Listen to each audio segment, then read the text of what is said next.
Ya Allah,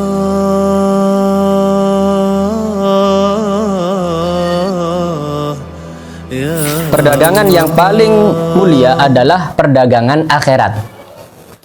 Bisa kita buka dalam surat As-Saff ayat 10. Ya ayyuhalladzina amanu hal adullukum ala tijaratin tunjikum min azabin alim. Wahai orang-orang yang beriman, maukah kalian saya beri petunjuk perdagangan yang bisa menyelamatkan kalian dari azab yang pedih. Jadi Allah ini sudah ngajak kita berdagang. Tu'minuna billahi wa rasulihi. Apa ya Allah modal yang harus saya berikan? Ya kita ingin. Apa modalnya yang harus kita berikan ya Allah? Tu'minuna billahi wa rasulihi. Kalian beriman kepada Allah, kemudian beriman kepada utusannya yaitu baginda Rasulullah. Wa tujahiduna fi sabilillah, dan kalian berjihad di jalan Allah. Ya, berjihad dengan apa? Ya, dengan apa yang kita miliki.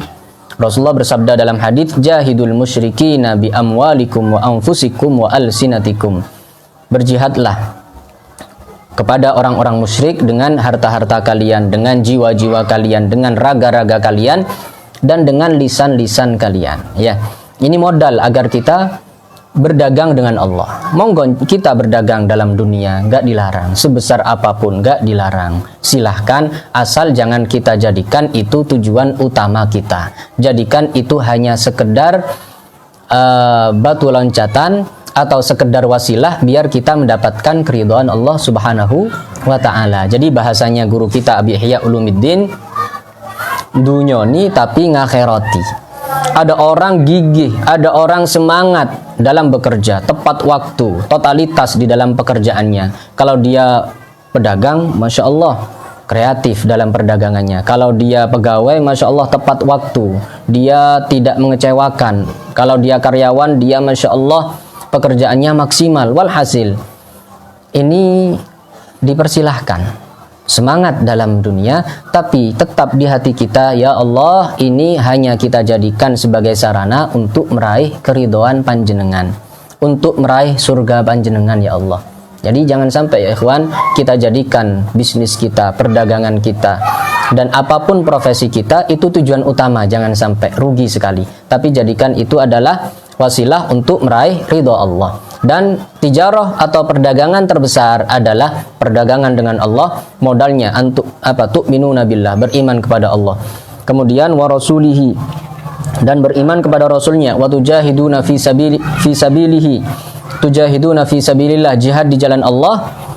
Bi amwalikum wa anfusikum, apakah dengan harta-harta kalian atau dengan jiwa dan raga kalian. Dzalikum khairul lakum in kuntum ta'lamun, itu adalah yang terbaik bagi kalian. Jadi yang bilang seperti ini Gusti Allah yang menciptakan kita, bukan sembarang orang ya. Itu terbaik bagi kalian. Maka bismillah, kita niat berdagang dengan Allah Subhanahu wa ta'ala. Selanjutnya perdagangan kita tentang dunia silahkan kita lakukan sesuai ajaran, sesuai aturan syariat, dan kita niatkan untuk meraih ridha Allah Subhanahu wa ta'ala. Nah, kalau kita oleh Allah di dunia ini diposisikan sebagai pedagang, silahkan, nggak masalah ya akhi, ya, nggak masalah. Kita maksimalkan dalam perdagangan kita. Nah, ternyata di sana ada zakatnya, namanya zakat tijarah. Apa itu? Wahiyya sila' wal badai', yaitu barang-barang dagangan, apapun bentuknya. Itu ya. Wa ma'nal urud, yang dimaksud dengan barang ini apa sih? Maqabalan naqdan, selain emas dan perak. Gitu ya. Selain emas dan perak. Berarti kalau ada orang jualan emas, kalau ada orang jualan perak, ya toko emas, toko perak, ini zakatnya sudah bukan zakat perdagangan, melainkan zakat emas dan zakat perak. Nah, ini perlu disampaikan kepada para pedagang emas, gitu ya. Nah, yang dikeluarkan berapa? Sama dengan zakat tijarah, sama. Cuma ada sedikit beda. Apa bedanya? Kalau zakat perdagangan itu nisab atau kadar minimal seseorang diwajibkan zakat adalah hitungan 84 gram, atau kalau diuangkan sekarang, kalau misalnya per gramnya 500.000 berarti kurang lebih 42 juta, ngeten nggih? Nah, ini barang yang dijual pertama itu sudah 42 juta nilainya. Ini berarti sudah masuk nisab dan sudah dihitung mulai itu. Kemudian setelah memenuhi batas minimal dia diwajibkan zakat atau nisab, ini harus sampai 1 tahun. Nah, perbedaannya kalau dalam emas sama-sama nisabnya atau batas minimal dikeluarkan seseorang mengeluarkan zakat, ini harus bertahan kalau emas dan perak. Sekiranya di pertengahan tahun kok berkurang emas dan perak yang ia jual sehingga nggak mencapai 84 gram, sudah gugur kewajibannya, sudah putus haulnya atau 1 tahunnya. Nah, 1 bulan lagi ternyata balik modal lagi banyak lagi melebihi 84 gram, dihitung dari itu lagi, memulai baru. Gitu ya. Ini kalau emas dan perak. Kalau perdagangan itu nggak dihitung di tengah tahun, nggak. Di awal dia berdagang sampai nanti 1 tahun, di akhir tahun dihitung lagi, gitu ya. Dan perhitungannya itu dengan harga terbaru, bukan harga kulaan. Rego saiki. Oh, aku biyen kulaan nih, beras misalnya. Ini toko beras, masya Allah besar sekali. Ini sudah ratusan juta ini nilainya ya. Ini dulu waktu saya beli, waktu kulaan sekian.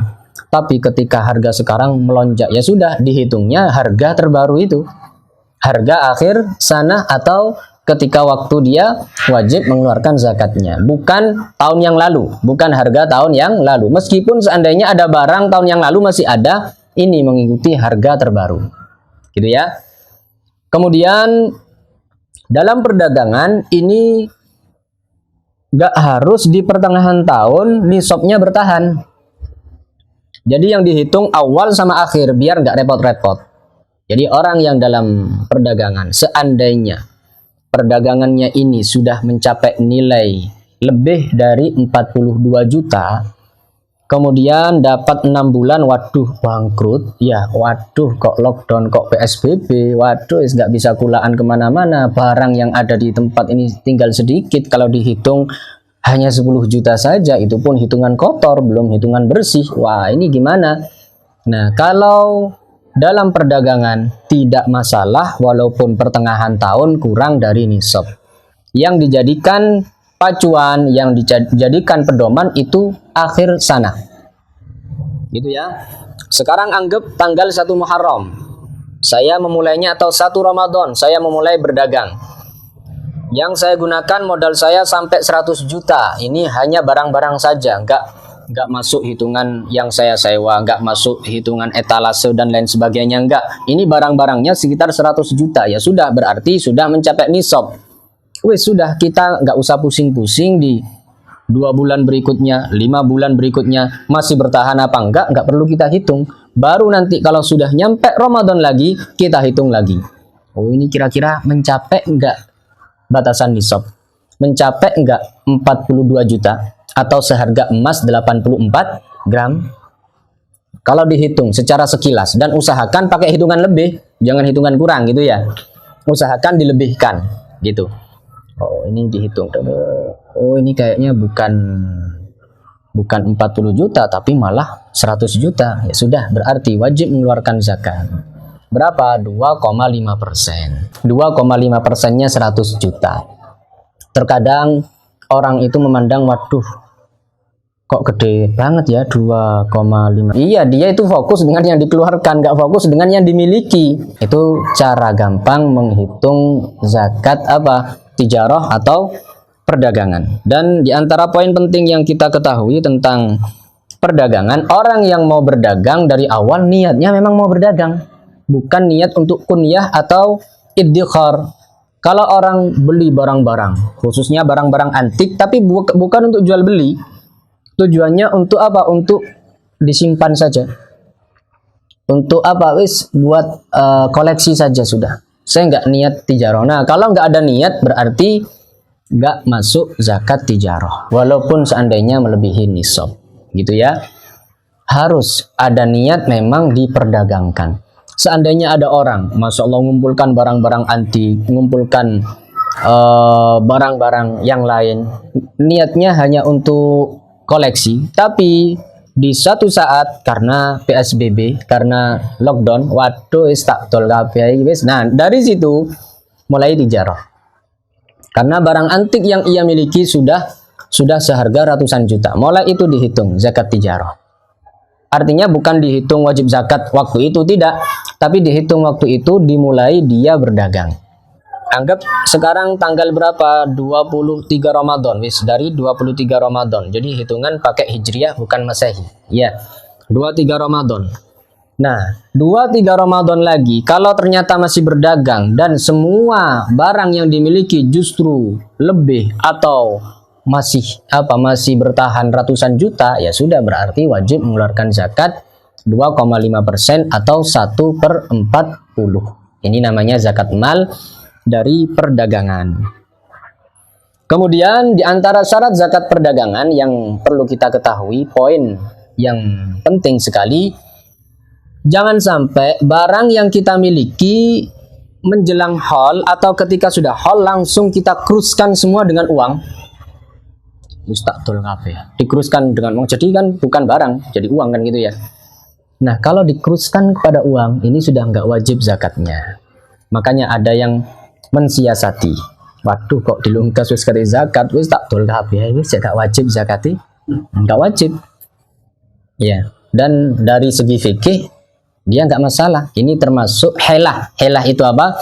Seseorang berhelah atau seseorang bersiasat biar luput dari kewajiban zakat, nggak masalah, gitu ya, nggak masalah. Ya, urusannya di sisi Allah bagaimana, wallahu alam. Kalau kita tinjau dari segi hukum fikih, nggak masalah. Ada sebagian ulama, namanya Abu Yusuf. Dia ini santri seniornya Abu Hanifah, alim, ulama besar, terkenal sekali, kaya raya, hidup di Baghdad di zamannya Harun ar-Rasyid, di zamannya Imam Malik bin Anas. Itu barang-barangnya kalau sudah menjelang haul timbang wajib zakat, tak hadiahkan ke istri saya semuanya.